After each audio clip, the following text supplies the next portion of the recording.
بسم الله الرحمن الرحیم. الحمد لله والصلاة والسلام على سیدنا رسول الله وعلى آله و اصحابه و من والاه. اما بعد، السلام علیکم و رحمت الله و برکاته. در برنامه رمضانی رمضان در کشورها از تلویزیون شارجه در خدمت شما هستیم. قبلا عرض کردیم که مسلمان در هر جای دنیا باشد رمضان برای او فرق نمیکنه. مهم اینه که در ماه رمضان روزه بگیرد، نماز تراویح بخواند، نماز قیام بخواند و عبادتی که در رمضان انجام میگیره، چه در مکه و مدینه باشه، چه در کشورهای غربی باشه، چه در پاکستان و افغانستان و هندوستان باشه و چه در اندونزی باشه، مثلا بزرگترین کشور اسلامی، فرق نمیکنه. مساجد آباد است، مساجد در اونجا مشغول نماز تراویح هست، مساجد در کشورها مشغول ادای واجبات هستند، یعنی نمازهای 5 وقت و افطاری در تمام مساجد در کشورها چه اسلامی و غیر اسلامی سفره افطاری هست. سفره افطاری هست آقا، هر کی روزه است بسم الله. جالب اینجاست که در هفته 1 بار یا 2 بار، چیزی که بنده خودم آن رو دیدم در بریتانیا، غیر مسلمانان را دعوت میکنن در سفره افطاری که بیایید ما همچون مراسمی داریم. الان همه مردم روزه اند. روزه یعنی نمیخورن نمیآشامند. براشون یه نفر توضیح میده، 10-12 نفر میان اونجا شرکت میکنن در اون سالن، در اون جایی که افطار میکنن. غیر مسلمین تماشا میکنن، یاد میگیرن که آقا ما از امروز صبح از ساعت مثلا 2:30 فجر تا به حال که میخواد ساعت 11 شب هست در کشورهای اسکاندیناوی، مثلا در نروژ، در هلند، در جای دیگه که روز خیلی طولانی است، هیچی نخوردیم نیاشامیدیم. این بهش میگن روزه، فاستینگ. ما روزه هستیم. حال الان میخوایم روزه را باز کنیم. این سفره افطاری است و روزه را باز میکنیم. میخوریم، با خرما میخوریم، آب میخوریم، بعدم بلند میشیم نماز میخوریم. این نماز مغرب هست بعد از افطار. بعد از آن 1 ساعت و نیم نماز عشا و تراویح هست. بعد از آن نماز قیام هست و بعضن در مسجد اعتکاف می نشینند. این اعتکاف در رمضان روش تأکید شده و عالم اسلامی، چه کسانی که در حرمین شریفین هستند در مکه و مدینه، چه کسانی که در کشورهای دیگه هستند، ماه رمضان به خصوص 10 روز آخر ماه مبارک رمضان اعتکاف می نشینند. اعتکاف چیه؟ اعتکاف عبارت از اینه که من وقتی که وارد مسجد شدم از 20 رمضان نیت می کنم آقا تا پایان ماه مبارک رمضان من در این مسجد میمانم، بدون عذر بیرون نمیروم. این نیت اعتکاف هست. در مسجد چه کار میکنند؟ نماز هست، تلاوت قرآن هست، ذکر هست. برای اینکه بیشتر از وقت استفاده بشود و از وقت بهینه استفاده شود، در حالی که ما اوقات را در جای دیگر بدون اینکه توجهی داشته باشیم وقت میگذرانیم. اما از این فرصت باعث که بهترین فرصت در اینجا به کار برد و استفاده کرد از ساعات و لحظات این ماه مبارک. کسانی که عادت دارند برای اعتکاف برای خود یک فرشی، یک بالاخره وسایل خود که در اونجا امروزه مثلا قرآنی همراه خود دارند، اگر که در مسجد یا در اونجا قرآن نباشد. یکی از شرایط صحت اعتکاف اینه که در مسجد انجام بگیرد، نه در جای دیگر. در مسجدی که لااقل نماز 5 وقت در اونجا خونده می شود. برخی از علما شرط کردند که نماز جمعه هم در اونجا خونده شود، ولی مهم اینه که آن مسجد درش نماز 5 وقت خونده شود. شما در اونجا اعتکاف می نشینید تا پایان ماه مبارک رمضان. در کشورهای مثلا بریتانیا یا آلمان یا عرض شود که هلند یا کشورهای که از اون شوروی سابق یا روسیه کنونی جدا شده اند که مسلمان هستند، بعضا تعداد مسلمانان درشون بیشتر هست، در مساجد یک علامتی برای اعتکاف دارن. چیزی که من خودم مشاهده کردم در بریتانیا، سقف مساجد یک بندی کشیدند، یک پرده‌ای میزنند در این مسجد برای کسی که بخواهد اعتکاف بنشیند. حال گوشه مسجد، اگر مسجد به عنوان مثال 10 متر در 20 متر هست، یک قسمتی 6 متر در همین 10 متر پرده‌ای میزنند که اینجا جای اعتکاف است. اگر شما مشاهده کرده اید کسانی که به اروپا مسافرت کردند، اهل نماز و مسجد هستند، از کنار دیوار مسجد یا سقف مسجد این حدود را ملاحظه می کنند که در مساجد کشورها در اونجا محل اعتکاف هست که این پرده بسته می شود زمانی که بالاخره کسانی استراحت می کنند. 24 ساعت که نمیشه بیدار بود، بالاخره شب تا صبح بیدار بوده، نماز فجر خونده، نشسته با جماعت، همه نشستند، آفتاب طلوع کرده، قرآن خوندن، ذکر کردن تا طلوع آفتاب، بلند شدن نماز اشراق یا نماز ضحی خوندند و الان خستند دیگه، میخوابند. بعد از آن میخوابند تا قبل از زوال، تا قبل از ظهر میخوابند. این خوابیدن و محل استراحت یک پرده است که باز می شود و بسته می شود و تمام مساجد معمولا در کشورهای اروپایی همچون جاهایی قرار دارد، حتی در کشورهای اسلامی. بنابراین اعتکاف یکی از عبادت هاست که در ماه رمضان بیشتر به آن توجه می شود.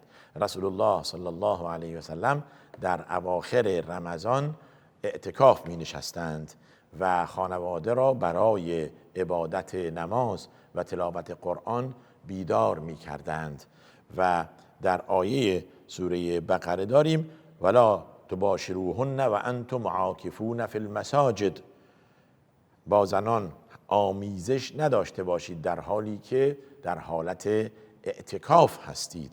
این وقتی بود که خداوند برای مسلمانان رخصتی داد بعد از اینکه روزه را متصل شب و روز حق نداشتند که آمیزش داشته باشند در شبهای رمضان، خداوند اجازه داد، فرمود احل لکم لیلة الصیام الرفث الی نسائکم هن لباس لکم و انتم لباس لهن. و این مسئله برای مسلمانان یک امتیازی بود. یادتونه در اولین روز رمضان چه عرض کردم؟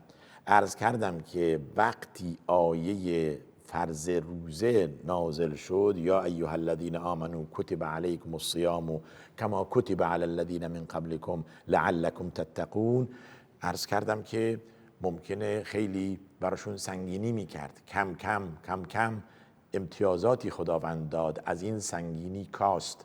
کسی که مسافر است، کسی که بیمار است، تمام اینها، تا نهایتا مسئله آمیزش در شب برای مسلمانان مباح شد و اجازت آن صادر شد.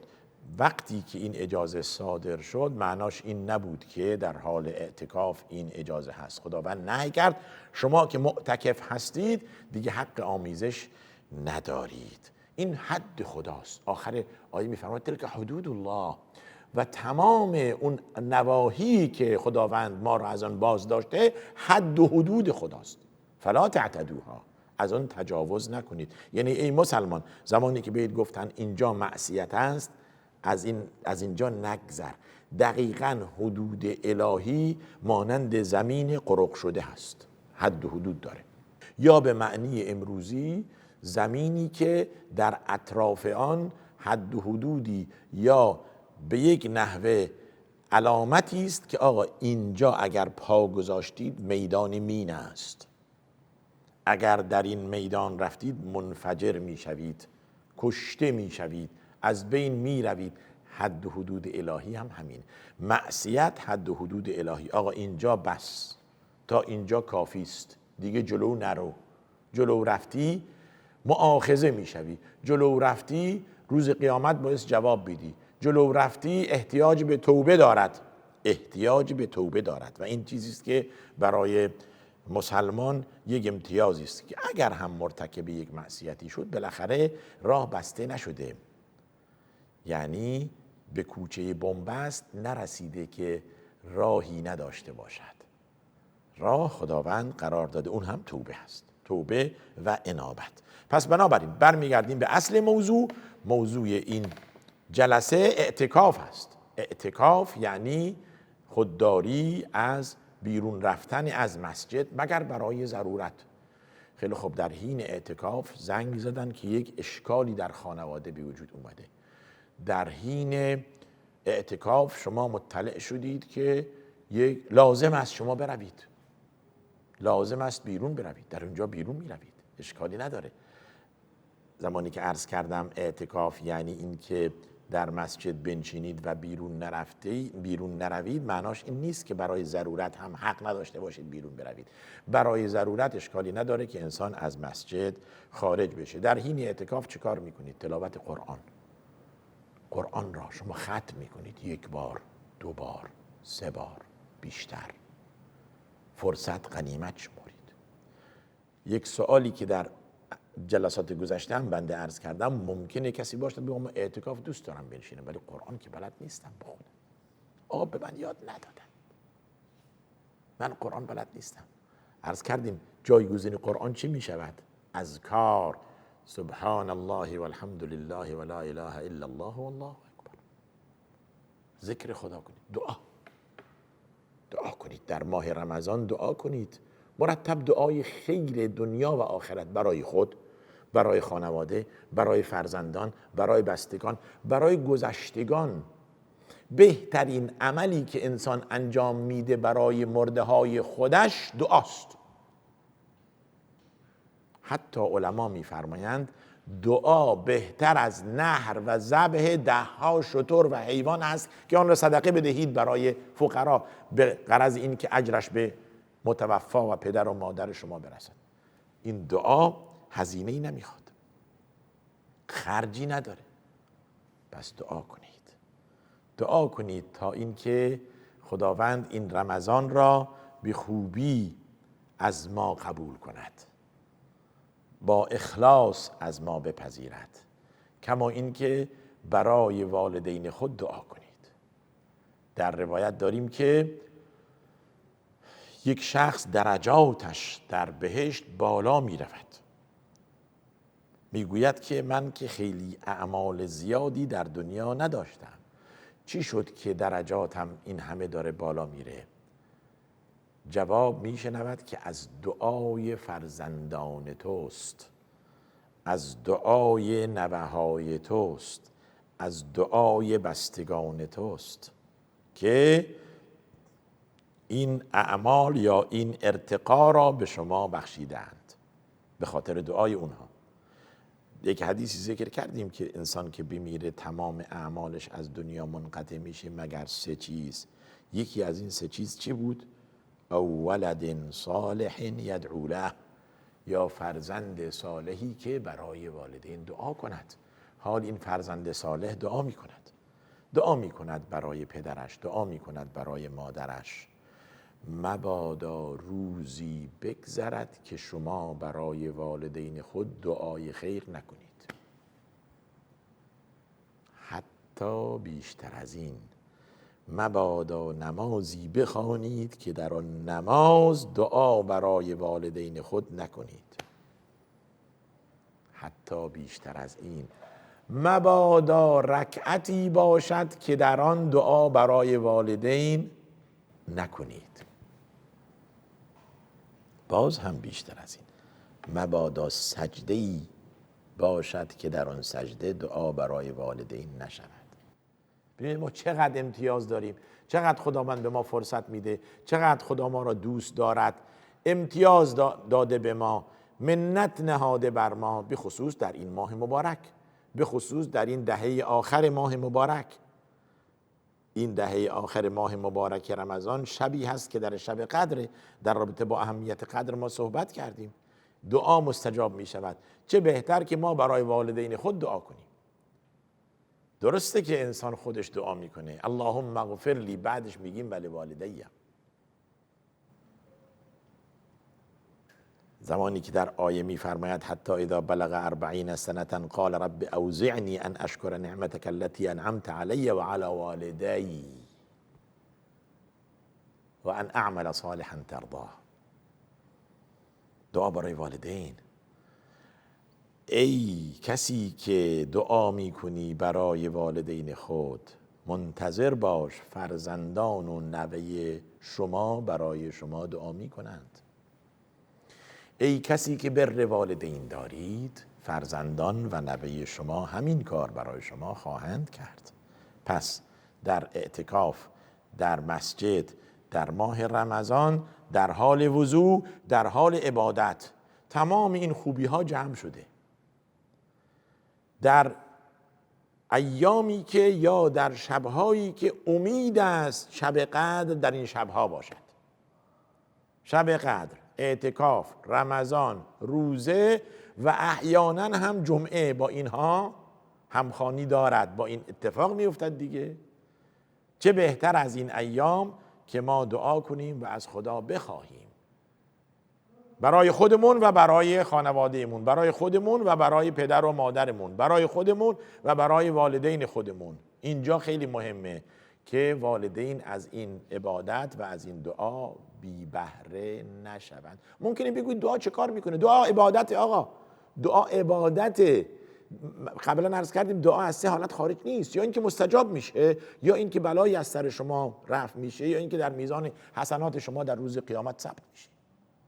پس دعا بی نتیجه نیست.